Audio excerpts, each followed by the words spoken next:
Stratve, everyone. Welcome to Moscow on a very, very snowy day and an ominous time.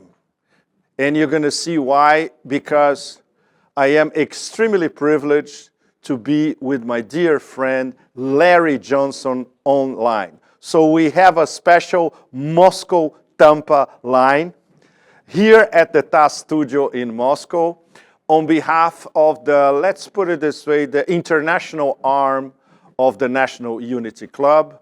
Larry, what a pleasure to talk to you. Better than this, only if we were here together in a Moscow restaurant. But life, as you know, is not perfect. Absolutely. Absolutely. We'd be eating pizza at the restaurant across from the Metropole. There you go. Okay, Larry, I think we have to start with a few laughs because the situation is bleak, to say the least. Yeah. Before our conversation, of course, you cannot reveal details, and our viewers, Russian viewers and international viewers, will see it for themselves. But I think it's important to the context and the time we are speaking. We are speaking on Thursday. It's late afternoon in Moscow. It's morning in the US. And there is a very, very strong possibility that something extremely ominous is going to happen in West Asia.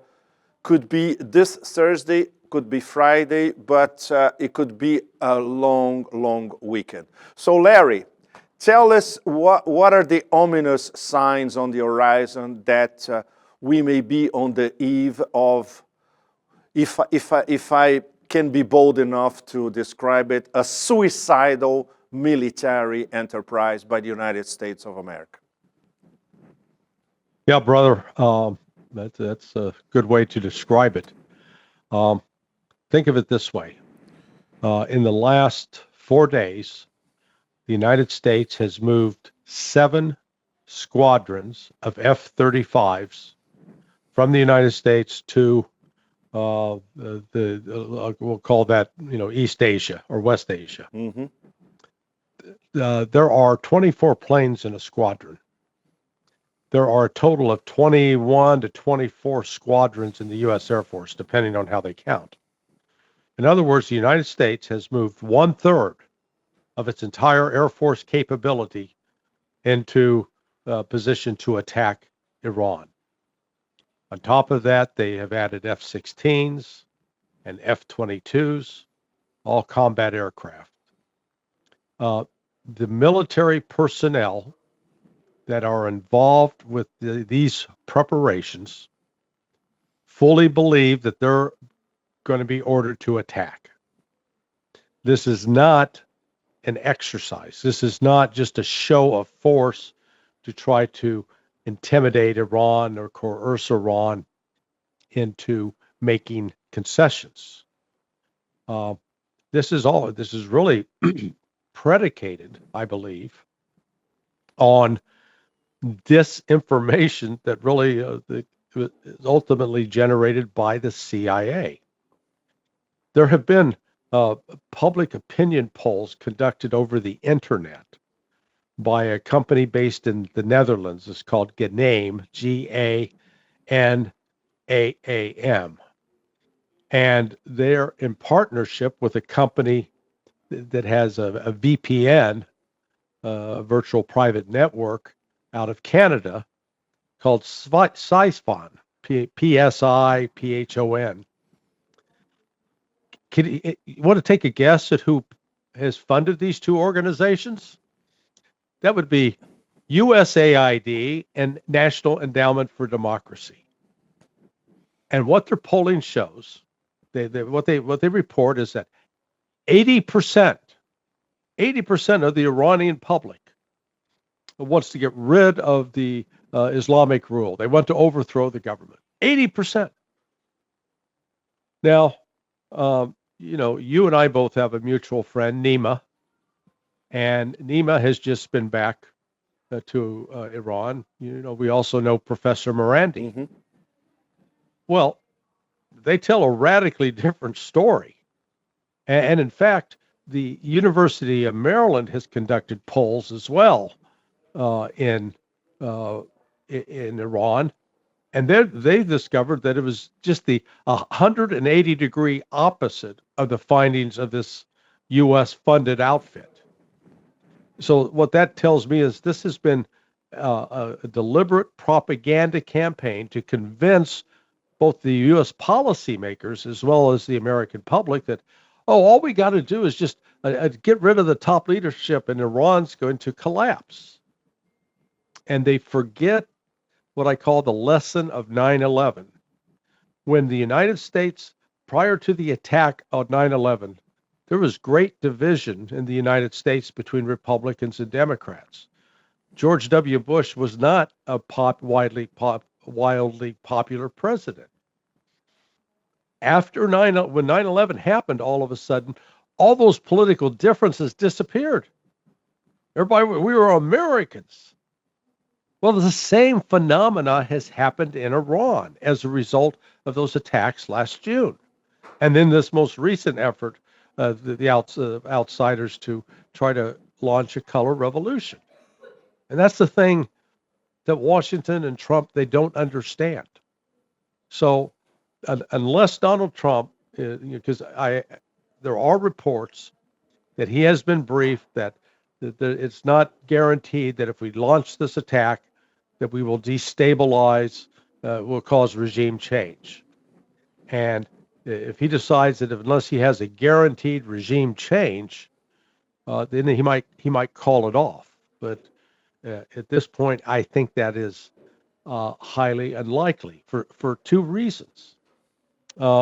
He has had, he believes that in light of the operation in Venezuela to remove Maduro, because that went so smooth and it was just it was easy.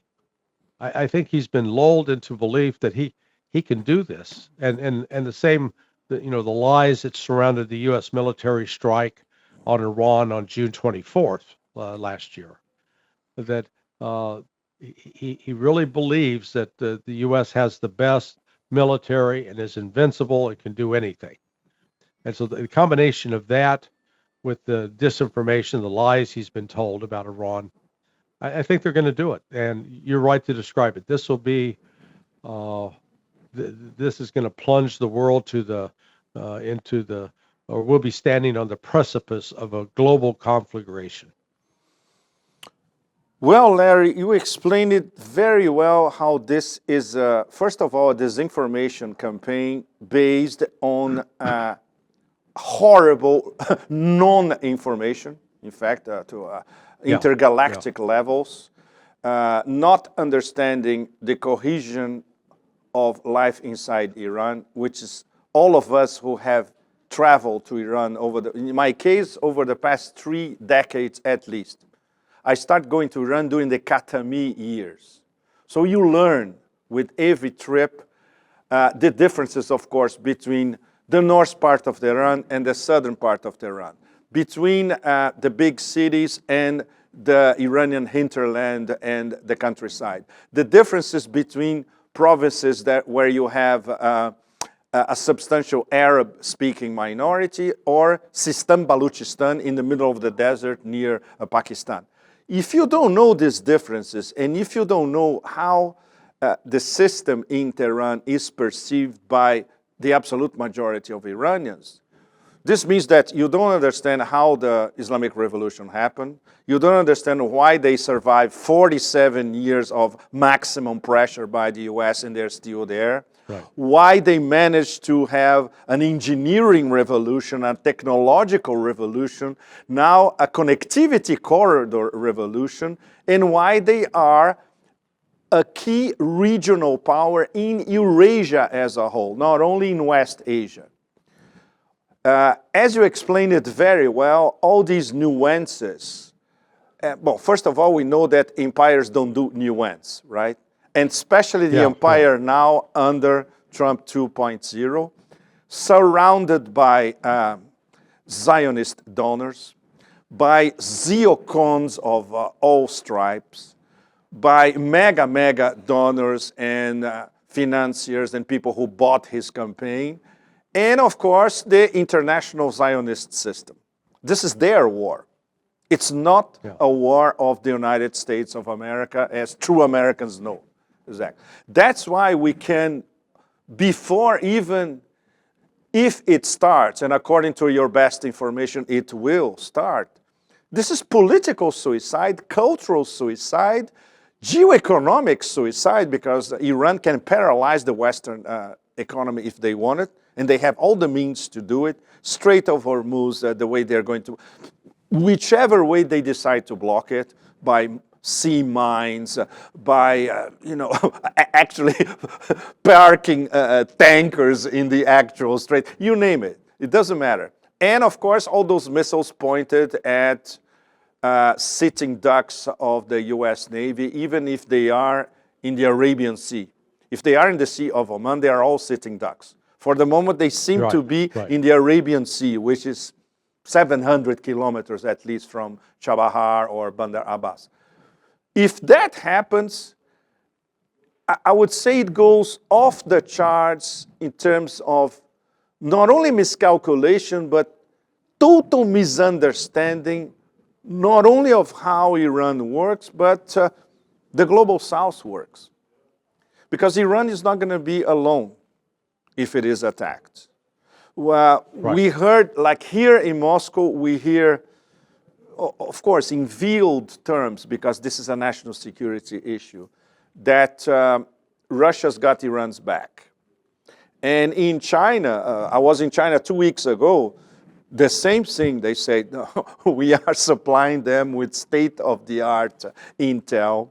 They are using the Beidou navigation system. They don't even know what GPS means anymore. So how all this practical, on-the-ground info is not processed in the decision-making corridors in Washington? I think it baffles you, me, and everybody else that tries an independent analysis. But Larry, my question to you now is, does this reflect, I would say, the ultimate stage of desperation of this particular administration and of the people who actually are behind this administration, much more than a demonstration, a show of force in West Asia? They have become accustomed to the lies that they've been told. The intelligence system, in my estimation, is completely broken. And I've got the indirect evidence on that has been the writings of my old friend Seymour Hersh. I've known Cy since 1981, so we go back 45 years. Actually, earlier it was 1980, 46 years. And he's done a number of articles on the war in Ukraine, and he's talking to, quote, senior administration officials, which tells me it's CIA. It's CIA. And they're telling them complete lies, things that are just objectively not true, such as Russia suffering massive casualties, the Russian economy is teetering on the edge of collapse, and it was as silly. And one of the articles claimed that the phone and internet service had been shut down in Russia the previous week, and I was going, oh, that's odd. I'm communicating with a variety of people in Russia over the phone and internet, and no problem. But so when you take that kind of those lies that are being told about the situation with the war in Ukraine, I guarantee you they're being told those same lies with respect to Iran. And they've not set, as an example, the main base right now for most of this aircraft where it's being assembled is in Jordan at Mufwaq, I think that's how it's pronounced, air base. Well, and the assumption is, Iran won't hit us here because we've got Patriot air defense, and anyway, they don't have enough missiles to reach us. Unbelievable. You know what? I'm just looking back to my days as an analyst at CIA. How would we know how many missiles Iran has? Well, one way would be if they produced it at a factory and then they rolled them out the door to load them onto a truck. Okay, yeah, we could count them that way. But to my knowledge, that's not how Iran does it, number one. And the fact that they produce them underground and they've got underground factories and store them underground, we can't see underground. So we don't really know how many they have. All we do know is Iran's got 18 different types of ballistic missiles. They've got at least 4 different types of cruise missiles. They've got at least 2 or 3 variants of anti-ship missiles. So they're now in a position that they can do damage to us. And I believe, or let me rephrase that. We need to look back at what Iran did in the wake of that surprise attack on June 13th. I mean, it was an attempted decapitation. And yet, despite that, Iran was firing back at Israel within 8 to 10 hours. So this time, they're not going to be surprised. They know what's coming. And I guarantee you, I think China and Russia have better information than I have, because they're able, with their different intel capabilities, tracking and monitoring what's going on and seeing the increase in traffic. Oh, I forgot the pizza indicator. Mm-hmm. So traditionally in the past, before the United States would launch a military attack, the pizza businesses around the Pentagon, there'd be a dramatic surge in orders. Well, we've just had that last couple of days. And they've also reported the surge in pizza orders at MacDill Air Force Base, which is where CENTCOM is located. So they know what's coming. And as you correctly noted, unlike, in June, they finally woke up and they accepted the help of the Chinese and the Russians. And I've been told that, according to Stanislav Karpivnik, Stas says that they have actually fully integrated the Chinese radar, this 3-dimensional radar that detects stealth aircraft, has been fully integrated with Russian air defense systems. And so we're seeing a level of cooperation and collaboration between the Russian and the Chinese with respect to Iran that we've never seen before. And I don't think the West appreciates that. Not only they don't appreciate, because they don't understand it in the first place. For instance, what Stan told you, which is absolutely correct, this is breaking news for the past 24 hours. Nobody knew this for sure until a day ago. We knew about the Chinese. I think last week I wrote in one of my calls about the Chinese Beidou, the Ocean One research ship and all that. But now we know that the integration is with Russian and Chinese systems at the same time. It's absolutely impossible, Larry, that the Pentagon doesn't know about this, right? They should know about it. But, I've learned never to assume that they actually do. because I look at it from this standpoint. When the dominant theme is, hey, Iran's weak, then if you're the analyst and you try to go in and say, oh, hey, guys, that's wrong. You're wrong. The peer pressure that comes back for, what are you saying? You're calling me a liar? I had every Thursday I get together with some retired military guys. We sit in a plaza and we smoke cigars. We can do that in the winter down here in Florida. And this guy was a senior analyst with what was called INSCOM, which was the Army's intelligence command. And he's told me story after story where, like, his specialty was North Korea. And when he would brief upon what North Korea was actually doing that contradicted what the party line was, the kind of pushback he got from his peers. You're making us look bad. Why are you, So there's not this quest for truth. It is so much bureaucracy involved, and once you establish a line of what the storyline is, like Russia's running out of missiles anytime, they only got about a week's supply left, or Russia's suffering massive casualties. And well, how do we know that? Well, that's what the Ukrainians are telling us, so it must be true. So the same thing's going on here. Israel is feeding intelligence to the United States that's designed to paint the situation in Iran as they are extremely vulnerable, they're very weak, and they can't do a lot of damage.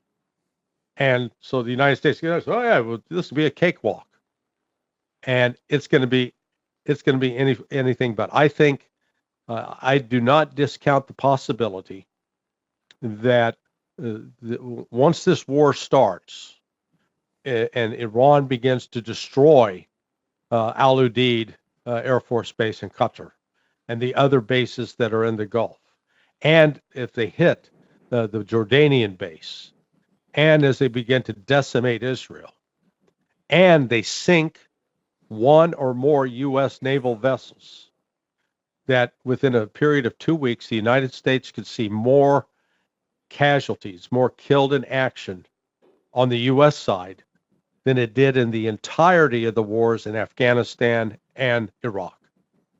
It could be that bad. I mean, if they hit an aircraft carrier, that's 5,000 people, and they don't have lifeboats. You know, those ships are not stocked like a cruise liner with lifeboats for everybody. And you know, the potential for catastrophe here is great. And what I'm hearing from the military guys is, oh, we got this. No, Iran they can't stand up against us. And I keep coming back and say, guys, tell me about the Houthis. The Houthis kicked our ass 8 months ago. So don't tell me that we got this in hand. If we could not take on the Houthis and succeed in locating and destroying missiles, why do you believe that we're going to have more success with Iran, who's bigger, technically and militarily more sophisticated, and they actually have radars and counter systems to counter us? What are you thinking? And it goes way beyond the humiliation inflicted by the Houthis, Larry, because now, if it happens, Trump 2.0 will be starting a war against BRICS, literally. He will be fighting 3 of the top BRICS at the same time, Iran, Russia, and China, and integrated in their military and intelligence know-how. This is something that obviously in the Pentagon, they don't get it. Because for them to get it, they will need to understand how deep goes this interlocking strategic partnerships, Iran, China, Iran, Russia, and Russia, China. And because they are BRICS members and SCO members, they discuss these matters at the highest level, including their ministries of defense. It's not by accident, for instance, that yesterday there was a joint drill in the Sea of Oman between Iranian vessels and Russian vessels. This is part of the strategic relationship and the interconnection of their military. So, and as you explained very, very well, if you raise the subject in the Beltway, you are a conspirationist or a traitor or whatever, or misinformed, or a Putinista, or paid by the Chinese Communist Party, you name it.